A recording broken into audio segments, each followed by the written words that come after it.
എന്താ ചേച്ചി? ഒന്നുമില്ല. ചേട്ടൻ എന്തോ ആപത്ത് വന്നതുപോലെ. എനിക്കറിയാം ചേച്ചി. ചേട്ടനെ പിരിഞ്ഞിരിക്കാൻ ചേച്ചിയെ കൊണ്ടാവില്ല. ചേട്ടനെ കാണണം. അച്ഛൻ എന്നെ ചേട്ടന്റെ വീട്ടിൽ കൊണ്ടാക്കണം. അപ്പോൾ അവൻ ചെയ്തതൊക്കെ ശരിയാണെന്നോ? ശരിയാണെങ്കിലും തെറ്റാണെങ്കിലും സഹിക്കേണ്ടത് എന്റെ കടമയായിരുന്നു അച്ഛ. കഴിഞ്ഞതൊക്കെ മറന്ന് അച്ഛൻ എന്നെ അവിടെ കൊണ്ടു ചെന്നാക്കണം. ശ്രീദേവി, ഞാനാണ് നിർബന്ധിച്ച് നിങ്ങോട്ട് കൂട്ടിക്കൊണ്ട് വന്നത്? തോന്നിയ പോലെ ആരെയും സ്നേഹിക്കും, വിവാഹം കഴിക്കും. പിന്നെ അവൻ ഭർത്താവാണല്ലോ, അവന്റെ വീട് സ്വർഗമാണല്ലോ. അവന്റെ തനിതരം മനസ്സിലാക്കി കഴിയുമ്പോൾ പിന്നെ അവനെ വേണ്ട, കണ്ടുകൂടാ. ഇതെന്താ തമാശയാണോ? ഞാൻ പറയുന്നത് ജീവിച്ചോണം. നരേക്കൽ ഉറങ്ങ്.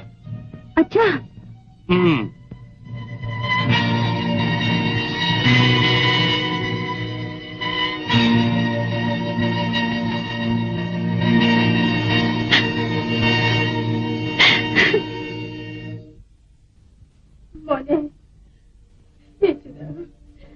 എന്റെ കുഞ്ഞിനെന്ത് പറ്റി? ഒന്നുമില്ലമ്മേ, ഡോക്ടർ ഒന്ന് വിശ്രമിക്കട്ടെ. കുഞ്ഞെ, എന്റെ മോൻ എന്ത് പറ്റി? ഒന്ന് പറയും. ഓപ്പറേഷൻ തിയേറ്റർ വെച്ച് ഡോക്ടർക്ക് പെട്ടെന്ന് തലകറക്കം ഉണ്ടായി. അദ്ദേഹത്തിന് ഓപ്പറേഷൻ ചെയ്യാൻ കഴിഞ്ഞില്ല. രോഗി മരിക്കുകയും ചെയ്തു. എന്റെ ഈശ്വര, അദ്ദേഹത്തിന് വല്ലാത്ത പരിഭ്രമമായിരുന്നു. എന്താണെന്നറിയില്ല. ഇനി വീട്ടിലെന്തെങ്കിലും?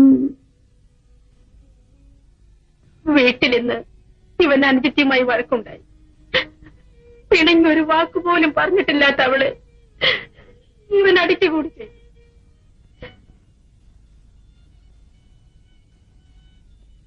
മോനെ, നീ മരിക്കുമെന്ന് അച്ഛൻ അറിയാമായിരുന്നു.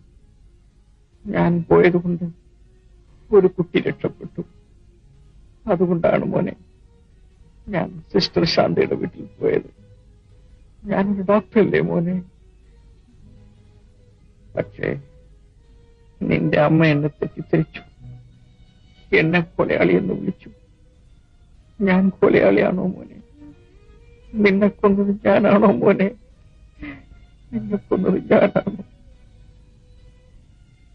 മോൻ മരിക്കുമെന്ന് ഞാൻ എങ്ങനെ നിന്റെ അമ്മയോട് പറയും?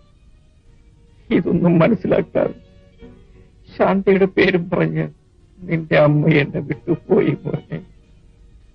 എന്റെ മക്കളെ, നീ എന്തൊക്കെയാണ് ഈ പറയുന്നത്? എല്ലാവരും കൂടി എന്റെ കുഞ്ഞിനെ. ഡോക്ടർ എന്താണ് അമ്മേ പറയുന്നത്? വീട്ടിൽ എന്തുണ്ടായമ്മേ? ഇനി എന്തുണ്ടാകാനാണ് മോളെ?